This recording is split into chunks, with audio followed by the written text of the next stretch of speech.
ఓం నమ శివాయ శ్రీమాత్రే నమ. మిత్రులకి శ్రేయోభిలాషులకి అలాగే నేను ఎంతగా ఆదరిస్తున్న యూట్యూబ్ ప్రేక్షకులందరికీ కూడా పేరు పేరు ధన్యవాదాలు. మిత్రులారా, మీ అందరికీ కూడా ఆ పరాదేవత ఎల్లవెల్లలా మీతో ఉండి మీ మనోవాంఛ నెరవేర్చాలని మనస్ఫూర్తిగా కోరుకుంటున్నాను. ఈరోజు మనం ఒక అద్భుతమైన ఉపాయం తెలుసుకుందాం. మకర సంక్రాంతి రోజున ఈ వస్తువులు దానంగా ఇస్తే మీకు అద్భుతమైన లాభాలు కలుగుతాయి. సంవత్సరం మొత్తం చేయకపోయినా ఆ సమయంలో చేయటం వల్ల మీకు అనుకున్న కోరికలు, ధన సంపాదన, పితృదేవతల శాపాలు, గ్రహాల యొక్క ఇబ్బందులు ఏదైనా ఉన్నా అనుకూలతగా ఏర్పడి మీ జీవితం ముందుకు వెళ్తుంది. ఈరోజు మన ఉపాయంలో 12 రాసుల వారికి ఏ పదార్థాలు దానం చేయడం వల్ల ఎలాంటి ఫలితాలు పొందుతామో తెలుసుకుందాం. దానం అనగానే భయపడమాకండి. ఖర్చు లేనివి, తక్కువ ఖర్చుతో పూర్తయ్యేవి చాలా ఉన్నాయి. మీకు పాయింట్ వివరిస్తాను. స్కిప్ చేయకుండా పూర్తిగా చూడండి. ఎందుకంటే ఇలాంటి సమయాలు మనకు తక్కువ దొరుకుతాయి. సంవత్సరంలో సంక్రాంతి పండగ మనం ఎప్పుడైనా గుర్తుంచుకోవాల్సింది ఏంటంటే, సంక్రాంతి పండగ మన జీవితంలో కొత్త ఉత్తేజాన్ని, కొత్త మార్పుని తీసుకొస్తుంది.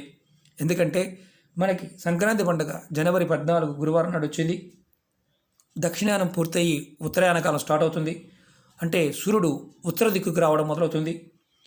ఈ సమయంలో మనకి పగలు ఎక్కువగా ఉంటుంది, రాత్రి సమయం తక్కువగా ఉంటుంది. అలాగే ఎవరైనా సరే సంక్రాంతి పండుగ రోజున స్నానం చేసే నీళ్ళల్లో కొద్దిగా చిటికెడు నల్ల నువ్వులు వేసుకొని స్నానం చేసినట్లయితే వారి జాతకంలో శని భగవానుడు రాహుకేతు ప్రభావం నుంచి బయటపడతారు. అలాగే పితృదోషాల వల్ల ఇబ్బంది పడుతున్నవారు, పితృశాపాల వల్ల ఇబ్బంది పడుతున్నవారు ఎవరైతే ఉంటారో వారు ఆ ఇబ్బందుల నుంచి కూడా బయటపడతారు. అంతకుముందు వీడియోలో కూడా చెప్పాను. అలాగే ఎవరైతే శరీరానికి నువ్వుల నూనె రాసుకొని స్నానం చేస్తారో సంక్రాంతి రోజున వారికి శని ప్రభావం నుంచి బయటపడతారు. దీర్ఘ ఆయుష్ రావడానికి అవకాశం ఉంటుంది. అలాగే అనుకోకుండా జరిగే సంఘటనల నుంచి బయటపడతారు. అలాగే సంక్రాంతి రోజున ఆవు నెయ్యి, కంబలి దానంగా ఇస్తే మరణించిన తర్వాత మోక్షప్రాప్తి కలుగుతుందని శాస్త్రంలో చూడడం జరిగింది. అలాగే మనం ఈరోజు ఉపాయంలో సంక్రాంతి రోజున 12 రాసుల వారు ఏ రాసుల వారు ఏవి దానంగా ఇస్తే వాటి వల్ల కలిగే అద్భుత ప్రయోజనాలని తెలుసుకుందాం. మిత్రులారా, మీకు ఈ వీడియో నచ్చినట్లయితే లైక్ చేయండి, నా ఛానల్ని సబ్స్క్రైబ్ చేసుకోండి, 10 మంది మిత్రులకు తెలియచేయండి. ఎందుకంటే ఇవి మన సనాతన ధర్మంలో, జ్యోతిష్ శాస్త్రంలోనూ, తంత్రశాస్త్రంలోనూ ఎన్నో అద్భుతమైన విషయాలు చెప్పారు. కాలగమనంలో మనకి కొంతమంది వీటిని అడ్డు పెట్టుకొని వాళ్ళు ఏదేదో చేస్తూ మూఢనమ్మకాలుగా చిత్రీకరిస్తూ జనాన్ని భ్రమ పెడుతున్నారు. కారణం ఏంటంటే, నిజమైనది తేలికగా మీకు ఫలితం లభించేదాన్ని మీకు దూరం చేస్తే మీరు ఆటోమేటిక్గా చిరాకు పడతారు. నాకు అవడం లేదేంటని. ఎందుకంటే మనలో అద్భుతమైన శక్తి దాగి ఉంది. మన చుట్టూ ఉన్న ప్రకృతి మనకు సహకరించినప్పుడు మనం ఏ పనినైనా సులువుగా చేయగలుగుతాం. ఈరోజు ఉపాయంలో 12 రాసుల వారు ఎలా చేస్తే ఎలా బయటపడతారో తెలుసుకుందాం. ఎలాంటి లాభాలు కలుగుతాయో కూడా మీకు పాయింట్ వివరిస్తాను. స్కిప్ చేయకుండా పూర్తిగా చూడండి. మొదటిగా మేషరాశి వారు. మేషరాశి వారు రాగి వస్తువులు దానం చేయవచ్చు మీ ఓపిక ఉంటే. లేదంటే ఇలాంటి ఎర్రటి కందిపప్పుని దానం చేయవచ్చు. కొద్దిగా అయినా దానం చేయండి. ఇలా దానం చేయడం వల్ల మీ కోపం తగ్గుతుంది. సరైన సమయంలో సరైన నిర్ణయాలు తీసుకోగలుగుతారు. అంటే సమయానికి తగ్గట్టుగా మీ నిర్ణయాలు ఉంటాయి. ఈ మేషరాశి వారు సంక్రాంతి పండగకి ఈ పని చేయండి. ఎందుకంటే మనం ప్రతి సంవత్సరం కూడా కొన్ని ప్రాంతాల్లో హరిదాసులు వస్తూ ఉంటారు. వారికి దానం చేస్తూ ఉంటాం. కూరగాయలు అన్నీ, బియ్యం ఇస్తూ ఉంటాం ఈ సమయంలో. కారణం ఏంటంటే అద్భుతమైన పుణ్యం కలగడానికి, మన పాపకర్మలు త్వరగా తీరిపోవడానికి మన పెద్దలు చెప్పిన అద్భుతమైన ఉపాయం. ఇది బ్రాహ్మణుడిగానే ఇవ్వవచ్చు, హరిదాసుడిగానే ఇవ్వచ్చు. మేషరాశి వారు ఎర్రటి కందిపప్పునైనా ఇవ్వచ్చు, అలాగే రాగి వస్తువులైనా ఇవ్వచ్చు. అలాగే వృషభరాశి వారు వెండి వస్తువులు దానంగా ఇవ్వచ్చు. అలాగే బియ్యాన్ని కానీ, పంచదార కానీ, మీరు తెల్లటి వస్త్రాలు కానీ దానంగా ఇవ్వవచ్చు. దీనివల్ల మీకు ఐశ్వర్యం వృద్ధి చెందుతుంది, మీకు ఐశ్వర్యం పెరుగుతుంది. మీరు ధన సంపాదన పాయింట్ ఆఫ్ వ్యూలో వృత్తి వ్యాపారాల్లో ముందుకు వెళ్ళడానికి అవకాశం ఉంటుంది. మేము ఎక్కువ చేయలేమండి, మేము భేదవారం అనుకునే వారు పిడికడైనా దానం చేయండి. దాని అర్థం అది. దానం చేయటం, ప్రకృతికి మనం ఇవ్వటం వల్ల ప్రకృతి మనకు ఎంతో ఇస్తుంది. మనకు చాలామందికి తెలియదు. మన దాన ధర్మాలు చేయటం వల్ల మనకు స్తోమత, అంటే మనకి దానం అంటే ఎక్కువగా చేసి సెల్ఫీలు పెట్టుకోవడం అని కాదు అక్కడ ఉద్దేశం. మీరు ప్రకృతికి ఏది చేసినా ప్రకృతి మీకు వాపసు ఇస్తుంది. ఇలా చేయటం వల్ల వృషభ రాశి వారికి అద్భుతమైన ఫలితం కలుగుతుంది, ఐశ్వర్యం వస్తుంది. అలాగే మిథున రాశి వారు, మిథున రాశి వారు ఎవరైనా సరే బాగా గుర్తుంచుకోవాల్సింది ఏంటంటే ఆకుపచ్చని కూరగాయలు ఏదైనా దానంగా ఇవ్వండి. ఆకుపచ్చగా ఉన్న, అందుకే బెండకాయలు చూపిస్తున్నాను మీకు నేను. ఆకుపచ్చని కూరగాయలు దానంగా ఇవ్వండి, ఆకుపచ్చని వస్త్రాలు దానంగా ఇవ్వండి. ఇలా దానంగా ఇవ్వడం వల్ల ఎవరైతే మిథున రాశి వారు ఉంటారో వైవాహిక జీవితంలో సమస్యలు ఏదైనా ఉంటే వాటి నుంచి బయటపడతారు. అలాగే మీ జీవితంలో ప్రతి పనికి ముందుకు వెళ్ళడానికి బలం కుదురుతుంది, అంటే బుధ బలం కుదురుతుంది. మీకు బుధుడు బలంగా మారతాడు. మీరు చేసే వృత్తి వ్యాపారాల్లో ముందుకు వెళ్ళడానికి అవకాశాలు ఏర్పడతాయి. అలాగే కర్కాటక రాశివారు, కర్కాటక రాశివారు తెల్లటి ముత్యాలు దానంగా ఇవ్వాలి. మీరు ముత్యాలు దానంగా ఇవ్వలేని వారు బియ్యం కానీ పంచదార కానీ మీరు దానంగా ఇవ్వవచ్చు. మీరు ఇప్పుడు ఎదుర్కొంటున్న సమస్య మానసికమైన సమస్యలు. ఈ మానసికమైన సమస్యల నుంచి బయటపడతారు. అలాగే మీకు చేస్తున్న వృత్తి వ్యాపారాల్లో ముందుకు వెళ్ళడానికి ఒక మెట్టు ఎక్కడానికి అవకాశం ఉంటుంది. అలాగే సింహరాశి వారు, సింహరాశి వారు బెల్లాన్ని, ఇలాంటి బెల్లాన్ని దానంగా ఇవ్వచ్చు. అలాగే గోధుమలు కూడా దానంగా ఇవ్వచ్చు. మీకు గౌరవ మర్యాదలు పెరుగుతాయి. అలాగే సమాజంలో మీరు ఎదుర్కొంటున్న సమస్యలు ఏదైతే ఉన్నాయో ఆ సమస్యల నుంచి కూడా మీరు బయటపడతారు. కన్యారాశి వారు, కన్యారాశి వారు పెసరపప్పుని దానంగా ఇవ్వచ్చు, లేదా పెసరపప్పుతో చేసిన పదార్థాలను కూడా దానంగా ఇవ్వచ్చు.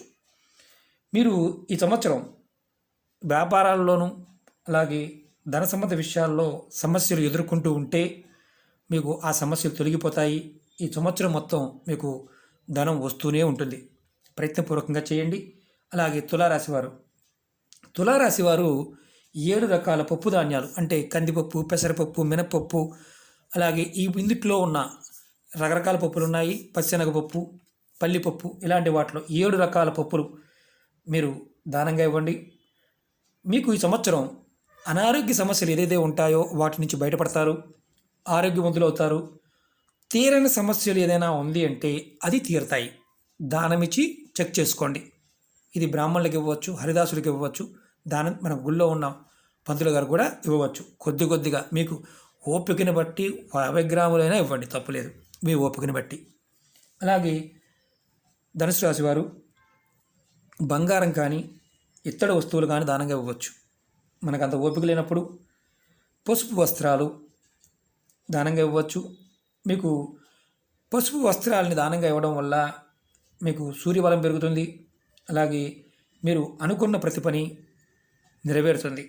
ఇక్కడ గుర్తుంచుకోవాల్సింది ఏంటంటే మీరు ఎవరైతే చిన్న చిన్న విషయాల్లో ఈ ధనుసు రాశి వారికి సంబంధించి కోపం, ఇబ్బందికరంగా ఉండటం, కుటుంబ విషయాలు మీకు తీరని ఇబ్బందులు కలగజేయటం, అనవసర విషయాల్లో తొందరపడటం, ఇలాంటి వాటి జరుగుతూ ఉంటే మీరు మాత్రం ఖచ్చితంగా పసుపు కలర్ వస్త్రాలు, మాకు ఏమీ చేత కాదనుకుంటే ఒక జాకెట్ ముక్కనైనా సరే దేవాలయంలో పూజారి గారికి ఇవ్వండి.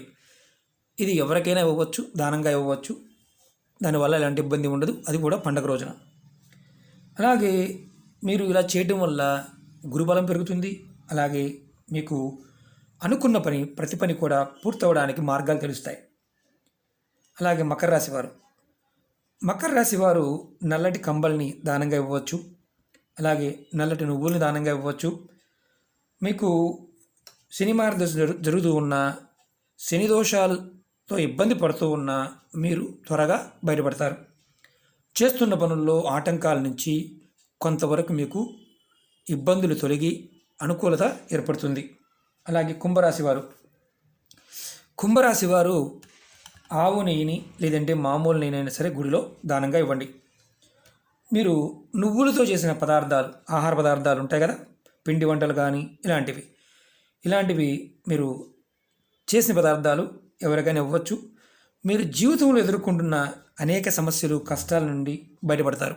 ఎందుకంటే శని ప్రభావం చాలా అధికంగా ఉంటుంది, దాని నుంచి కూడా మీరు తేరుకోగలుగుతారు. అలాగే మీనరాశి, మీనరాశి వారు పచ్చిశనగపప్పు అలాగే బెల్లం దానంగా ఇవ్వండి. మీ జాతకంలో సూర్యబలం పెరుగుతుంది, గురుబలం పెరుగుతుంది, పేరు ప్రతిష్టలు, సుఖ సంతోషాలు లభిస్తాయి. చేస్తున్న వృత్తి వ్యాపారాల్లో లాభాలు గడిస్తారు. ఎందుకంటే మిత్రులారా, సంక్రాంతి సమయాన్ని మనం సరిగా వినియోగించుకోగలిగితే జీవితంలో వచ్చే సంక్రాంతి వరకు కూడా సమస్యల నుంచి బయటపడవచ్చు.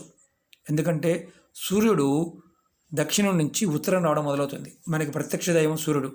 ఈ సమయంలో దానాలు ఎందుకు చేయమంటారంటే, మన పితృదేవతలు మన యందు ప్రసన్నత ఏర్పడి మనకు ఏదైతే అడ్డంకులు వస్తున్నాయో ఆ అడ్డంకులను తొలగించి మనకి మంచి చేస్తారు. కాబట్టి ఈ 12 రాసుల వారు మీ తాహతకు తగ్గ విధంగా, అంటే మీరు కొంచెం చేయగలిగితే కొంచెం చేయండి, మేము చేయలేమనుకునేవారు మీ పితృదేవతలకి కొద్దిగా దాన ధర్మాలు చేయండి. ఖచ్చితంగా మీకు మార్పు వస్తుంది. ఒకటి గుర్తుంచుకోండి, ఇవి మన సనాతన ధర్మంలో ఆచార వ్యవహారాల్లో ప్రతి భాగాన్ని కూడా సైన్స్ని భాగంగా చేశారు, లైఫ్లో జీవన విధానం చేశారు. కానీ మనం దాన్ని నమ్మలేకపోతున్నాం. తర్కంగా ఆలోచించండి, సమాధానం దొరుకుతుంది. ఇది మన కోసం చేసింది కాదు, మన పూర్వజనులు ఎవరైతే ఉన్నారో వారి యొక్క ఆత్మలు శాంతించినప్పుడు ఖచ్చితంగా మనకి మంచి ఫలితాలు వస్తాయి. ఓకే మిత్రులారా, మీకు ఈ వీడియో నచ్చినట్లయితే లైక్ చేయండి, నా ఛానల్ సబ్స్క్రైబ్ చేసుకోండి, పక్కనే ఉన్న గంట సింబల్ని యాక్టివేట్ చేసుకోండి, 10 మంది మిత్రులకు షేర్ చేయండి. ఓం నమః శివాయ, శ్రీమాత్రే నమః.